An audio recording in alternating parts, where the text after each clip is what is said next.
Hey guys, and welcome back to a new video. In this video we will implement the last part of our Bluetooth chat app, and that part will be about transferring data using Bluetooth. So in the last part you learned how you can actually pair and connect devices, and now we actually want to learn how we can take this connection, this active connection, and exchange data from one device to another device, in our case to simply exchange a message, which then will be part of a chat.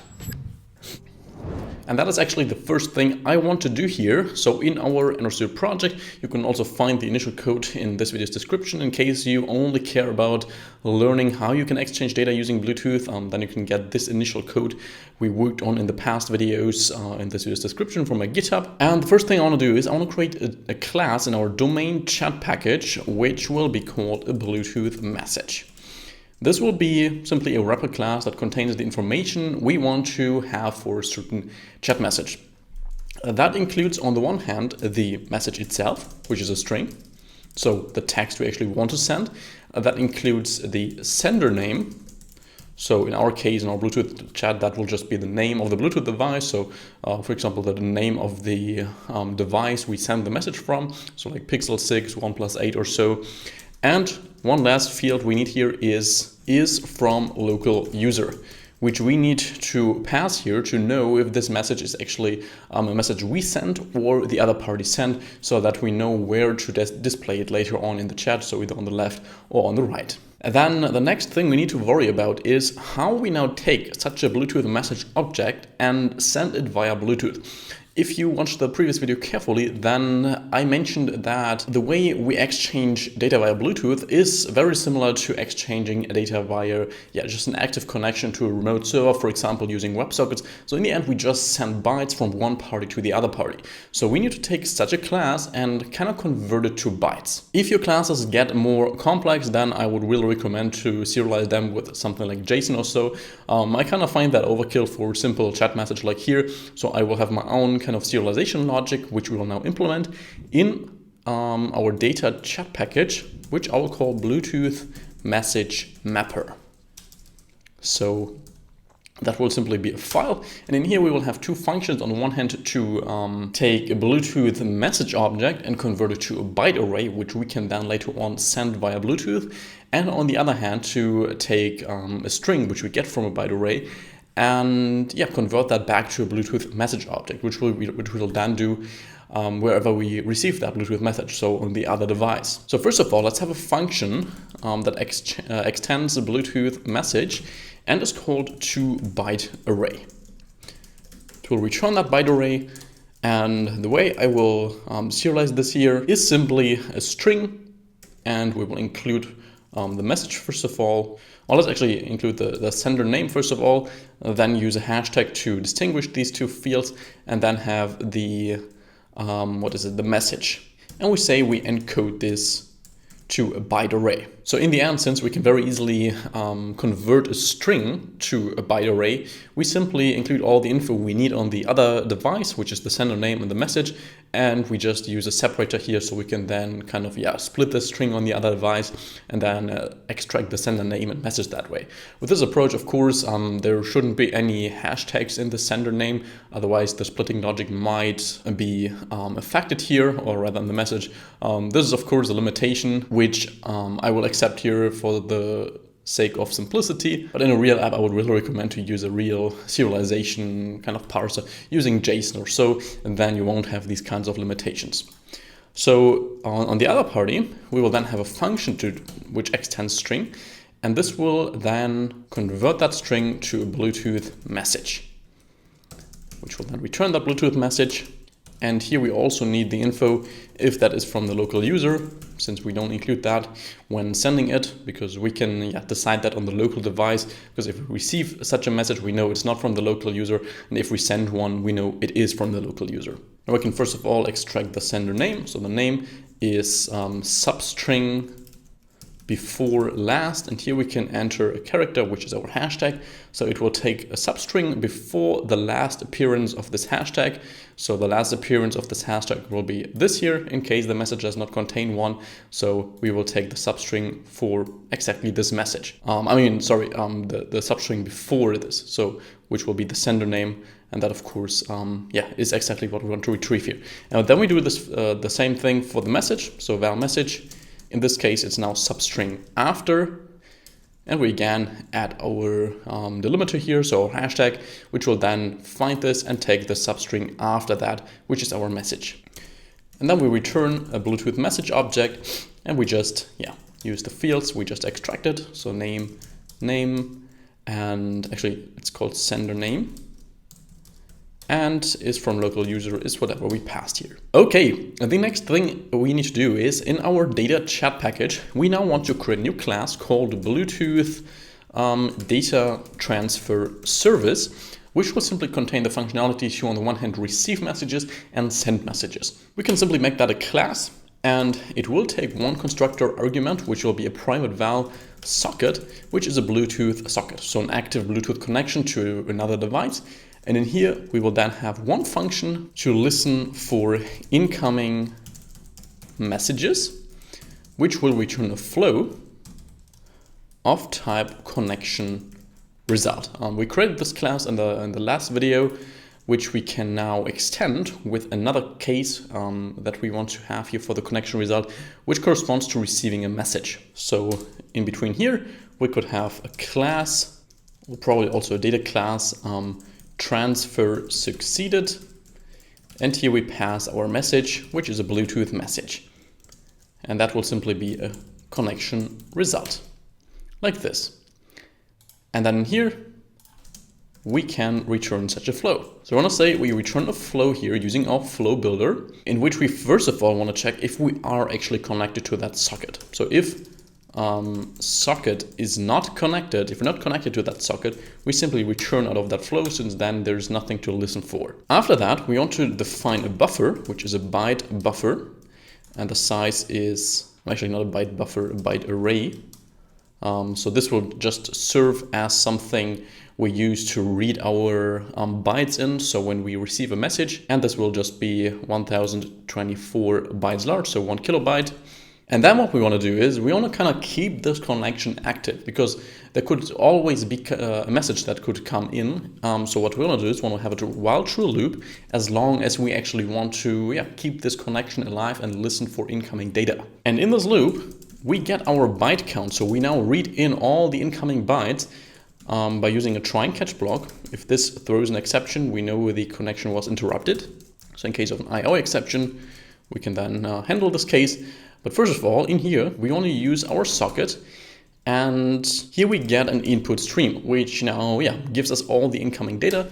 We can use this to say .read, and we want to read this into our byte array. And this then returns the amount of bytes that were read. And in case reading goes wrong here, so for example, if the stream is interrupted, then we want to kind of throw a custom exception, which we can create in our domain chat package here, which I can call transfer failed exception, for example. Make that a class, and we simply extend IO exception here, and we say something like reading incoming data failed, something like this. And then in our data transfer service, in here we can throw a transfer failed exception. However, if we successfully read our bytes, and this function will actually go on in our while true loop here. So if we reach this point of our code, we know we successfully read a message. In that case, we want to emit something in our flow. In this case, it will be a connection result, a dot transfer succeeded.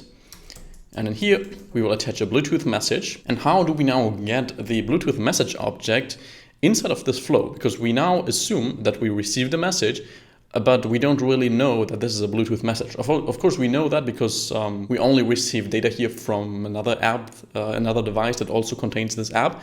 But here at this point, we can still need to parse the incoming data, the incoming bytes, into this Bluetooth message object. And that is exactly what we created these two functions for, so that we can easily do this. For that, we can simply use our buffer, and we can say we decode that to a string. So we take the byte array and decode that to a string. Here we actually need to define the end index, which is our byte count, because it could be, well, it's very likely that our buffer won't be completely filled with bytes we actually read. So we want to say, hey, please only decode this until our byte count. So until however many bytes we read here, however many bytes the message is large. And after we've decoded that to a string, we want to call our function .toBluetooth message, and is from local user is false in this case, because if we receive a message, we know it's not from our own device. And after we've emitted that message, we simply go on in this while true loop, and we again read from our input stream and wait for the next message until the connection is interrupted. Then this will throw a transfer failed exception, and this flow will actually finish. One thing we need to do here is, as you can see, we get a warning. Possibly blocking call in non-blocking context could lead to thread starvation. What we want to do is want to make sure that we don't execute this flow on the main thread, which is the default, but instead we want to go to the very last closing curly brackets here. And we want to say .flow on dispatchers.io to just make sure we execute this on the IO thread, which is of course the thread we want to use for IO operations such as reading from an input stream. Cool. So now we have a function that gives us a continuous flow of, in this case, transfer succeeded objects. So with our Bluetooth messages, actually we don't even need to make this a connection result, because this is the only result we actually emit in here. We could also omit this, throwing this exception here and emitting, where is it, our connection result, emitting these errors here instead. That would also work. Let's actually leave this like that, but we can also just send Bluetooth messages in here. So just a Bluetooth message, and then we simply cut this out here and paste this like this. So we only emit the Bluetooth message here in this flow, because we don't really need any other types of connection results. So now we have a function to listen for incoming messages. We now also need a function to send a message to the other device. That will be a suspend function, send message. And here we need to attach the message. We could say we attach the Bluetooth message, but let's actually attach the bytes here, so we are a bit more flexible with what we send here. So bytes in form of a byte array, and this will return a boolean whether sending was successful or not. We then want to return with context to switch to the IO dispatcher again, making sure that we execute all the stuff on the right thread. And this time we again use a try and catch block. We catch IO exceptions. In this case, we simply want to return false here.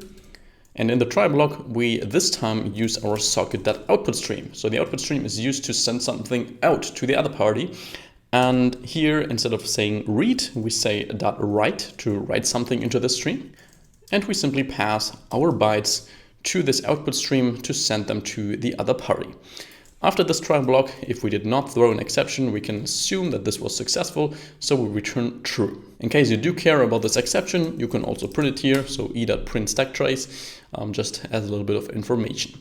And that is it for our Bluetooth data transfer service, which we can now use in our Android Bluetooth controller, our main class that manages our active connection and just pairing, discovering, and connecting to devices. And the first point where we want to use our data transfer service is here in Start Bluetooth Server. Because in here right now, as soon as we established a connection successfully, we get our client socket, which we assign here after we successfully accepted the socket, but we don't really do anything with that. And this is the socket we now want to pass to our Bluetooth data transfer service, which will then use that to exchange data with that client. So we now want to go ahead in here and we say we have our service, which is a Bluetooth data transfer service, and we pass our socket that we get here. We then want to save the service in a public variable. So up here, let's go in here and say, okay, private var data transfer service is a Bluetooth data transfer service, nullable and null initially. Then down here, we say our data transfer service is now our service. And then after we did that, we want to say emit all service that listen for incoming messages. You can see we get a big error here because this returns a flow of connection result, which our listen for incoming messages flow does not return anymore. So we could fix this by mapping all these results here to a transfer succeeded object.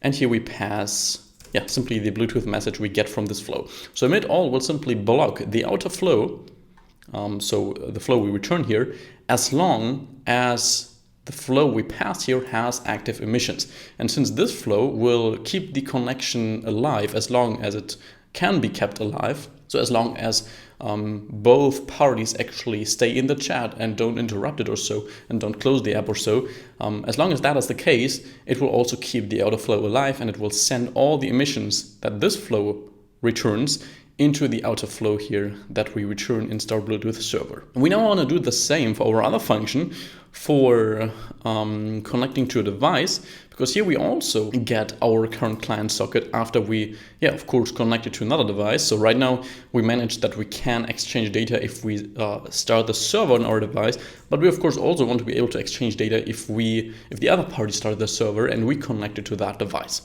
So down here, after we establish the connection, we again want to create a Bluetooth data transfer service with our socket that we get from the connection. And we then also want to assign that to our data transfer service.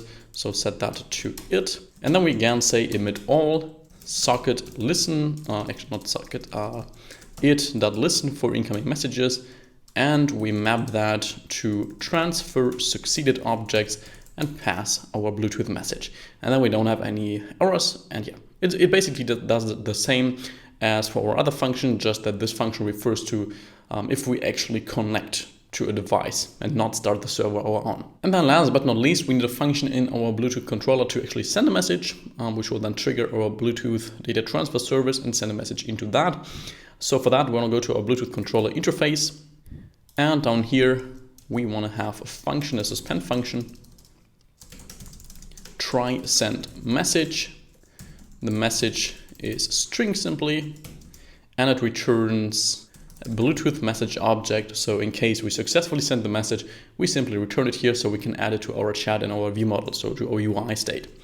So in our, our Android Bluetooth controller, we now need to implement this function. So we say try send message. First of all, we need to check if we have permission again. So if we don't have the permission, manifest permission Bluetooth connect, we simply want to return null. And also, if our data transfer service is null, there's nothing, no active connection, and then we can also return null. After that, so if we know we do have an active connection to the other device, we can create our Bluetooth message, which we want to send to the other party. The message is whatever we pass to this function. The sender name is the name of our Bluetooth device. So we use our Bluetooth adapter for that and say .name. And if that's null, we can say, okay, we don't know the name, so it's an unknown name. And here we say is from local user is true, because if we call the function to send a message, we of course know that it's our message. And then after we've done that, we can use our data transfer service and send the message into that service. So Bluetooth message to a byte array. And then we return our Bluetooth message. Cool. That's our function to send a message. And that's also now the main functionality we actually need to have to be able to exchange data.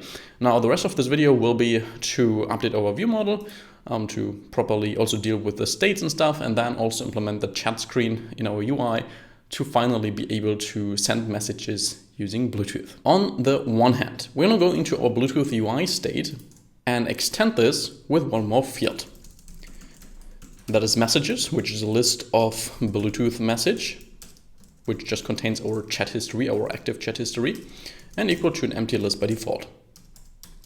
We then want to go to our Bluetooth ViewModel, and in here, in our combine block, we want to say, okay, our messages state is if we are connected, or if state is connected actually, then we want to say, we leave it at whatever the messages is, but else if we're not connected, we want to reset this to an empty list. So as soon as we disconnect, we just want to make sure that we clean up or clear our messages list so that if we connect to another device, we don't get the old chat history. We then want to scroll down. Here we do have an error. Okay, because we also get the additional case here when the transfer was succeeded in our flow connection result.listen.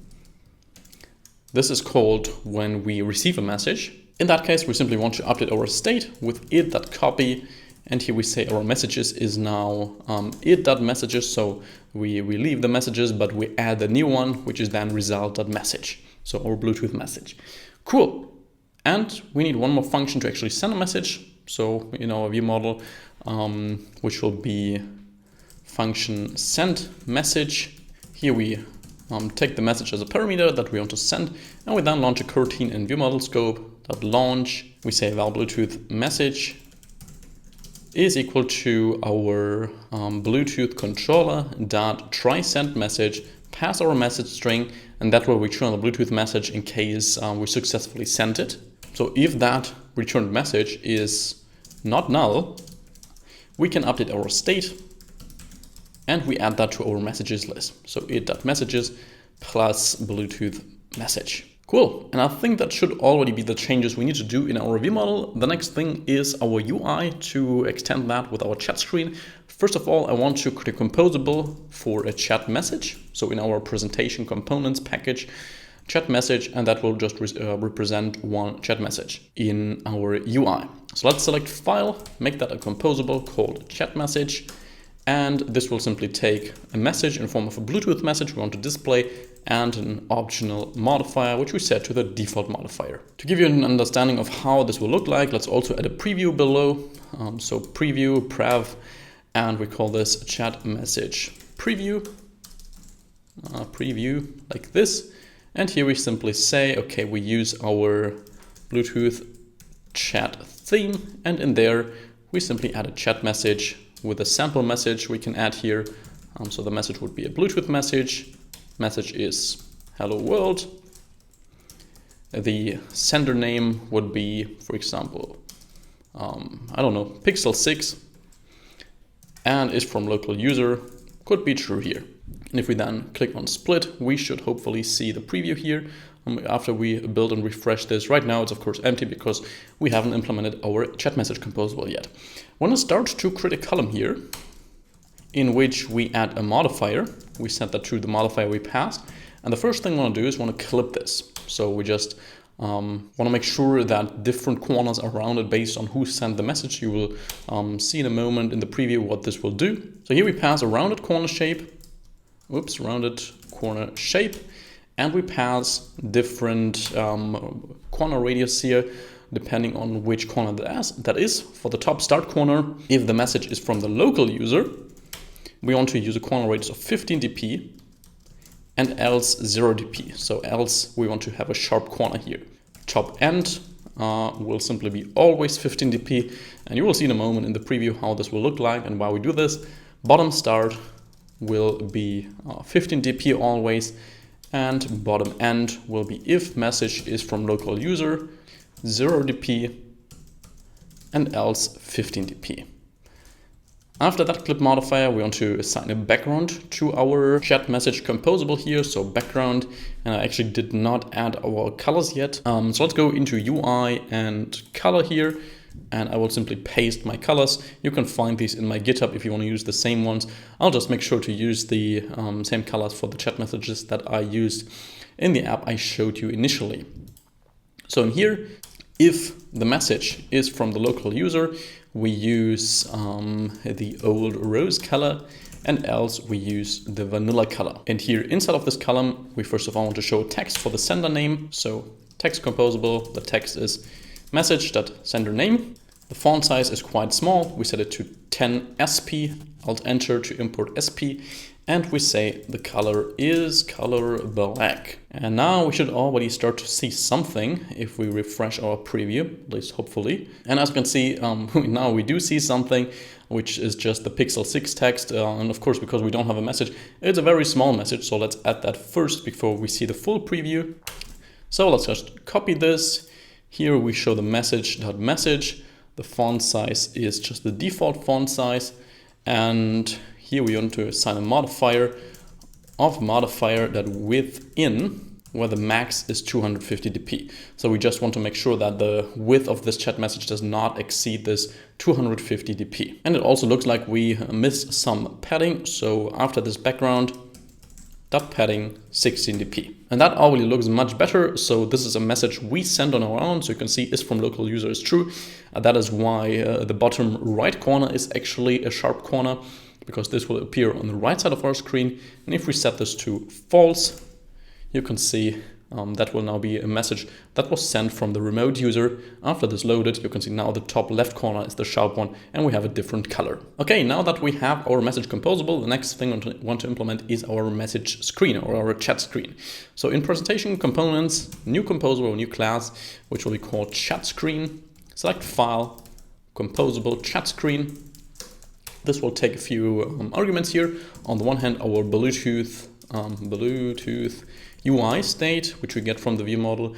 It has an on disconnect function, which we trigger when we click on this X. So we say we want to close the connection here, and we have an on send message lambda, where we get the message we actually want to send via Bluetooth. I want to personally manage the state for the message that we typed in this chat screen, just for the sake of simplicity, so we don't need to manage this in a ViewModel. So we say var message by remember savable. So remember savable because this will survive configuration changes. And here we say mutable state of empty string by default. And we can then import this. I think it needs to be equals here. So then we can make this a val. We also need a reference to our keyboard controller, which we use to hide the keyboard after we send a message. So local software keyboard controller.current. Alt enter to opt into this experimental API in here. And then we can start implementing our actual screen. So let's put everything into one column, where we assign a modifier fill max size. So just filling the whole screen. And first of all, at the top of our screen, we want to have a row to show on the one hand the text that we have our messages here, and on the other hand show an icon button to just disconnect. This row will take a modifier fill max width, and some padding of 16 dp. Import dp, pressing alt enter, and in here we first of all want to have a text. The text will be messages, and the modifier will be modifier .weight 1f. So this text will just occupy all the space it can get while still respecting other composables in this row. So they will keep they will still get the space they need, but not more than that. So the text will just get all the remaining space in this row. And then at the end we will have an icon button. When we click this, we want to call on disconnect, and the icon will be an icons.default close to close the connection. And the content description will be disconnect. Then below this row in our main screen column, we want to have our lazy column, which contains a list of all of our chat messages. This will fill our whole width of our column, and it will also take a weight of 1f, so it takes all the remaining space it can get in our outer column. In this lazy list scope, we want to have an items block. Make sure to use this import here with the list of type T. And we want to pass the messages we get from our state. Here we get a reference to each message. And we then want to have a column that where we say modifier is modifier fill max width. And in this column we put our chat message composable. The reason we put this in a column is that we need kind of an outer container to decide, hey, this chat message should be shown on the left of our screen or on the right of our screen. Because if we would directly put in this chat message here in this items block, then we wouldn't have the option to decide individually for each chat message where we want to show it. So here the message is simply the message we passed, and the modifier is modifier.align if the message is from the local user, we want to say alignment.end to show it at the right, and else alignment.start to show it at the left. And then last but not least, after this lazy column in our outer column, we want to have a row for our text field in our send button.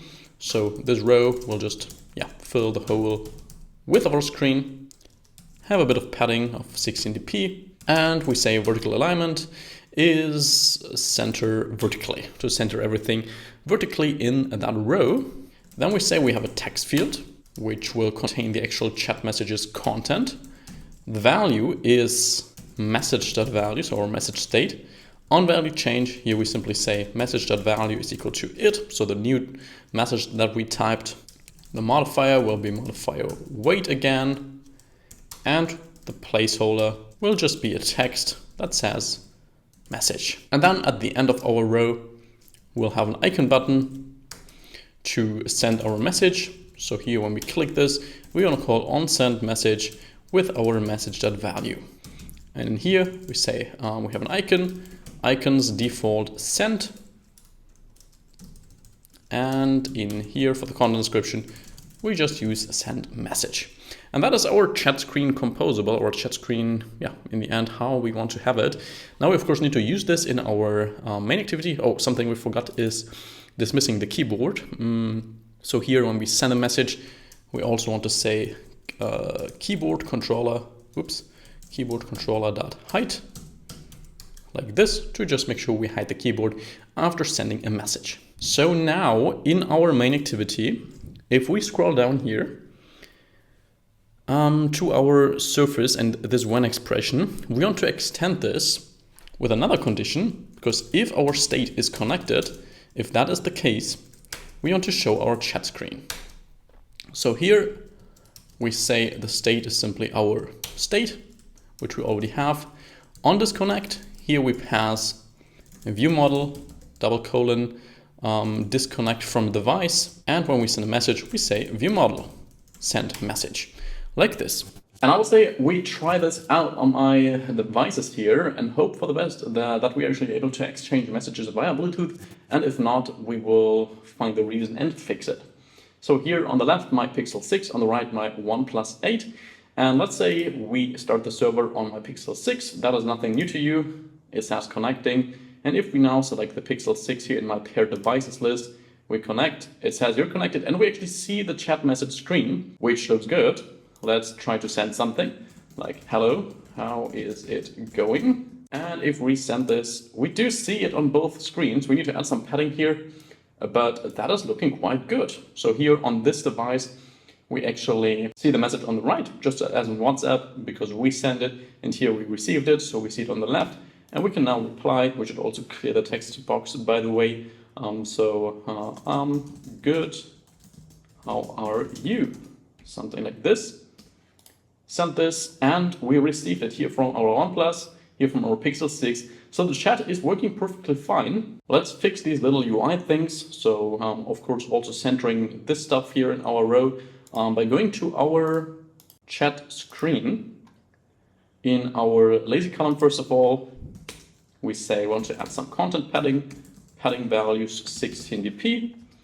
We then want to also add some vertical arrangement of arrangement.space by 16dp to add 16dp of space between each chat message vertically. We then want to go to our row here and say we have a vertical alignment of center vertically. And I want to go down to our text field, our actual button here. And if we send a message, we say message.value is just an empty message again. Let's relaunch this on both my devices and see if that now looks better. And we can also test the disconnection, by the way. So here, start server, connect to Pixel 6. You're connected, very good. And here we do see our messages. So we say hello there. That looks better here with the padding. And here we say, oh, hello. Something like this. And yeah, that is working perfectly fine still. What happens now if one party disconnects? So if we click this disconnect button, then the other party will be kicked out immediately as well. So now you have a fully working Bluetooth chat app, which is super cool. Of course, feel free to style this with the remaining colors that I've left you here, but this is not really related to Bluetooth. So let's leave this here. I think you should have understood the core functionality of how Bluetooth works in such an app and how we can exchange data, how we can connect to devices, how we can first of all scan for these devices to be able to connect to them. That's basically most of what you need in most Bluetooth apps. Of course, Bluetooth Low Energy is a whole different thing, and in my experience, it can be a total pain with Bluetooth, especially if you need to make your app work on devices with lots of different manufacturers. There are a lot of weird bugs, and that makes working with Bluetooth a pain. But in general, I hope you understood the theory and also the practice here, how it is intended to work at least. So if you enjoyed this playlist, you will definitely also enjoy my more advanced Android premium courses, which you can find using the first link in this video's description. There I can just dive much more into practice and into details, since such a course is probably like 4 or 5 times as much content as you get from such a YouTube app tutorial here. So check them out, and apart from that, I wish you an amazing rest of your week, and I'll see you back in the next video. Bye bye.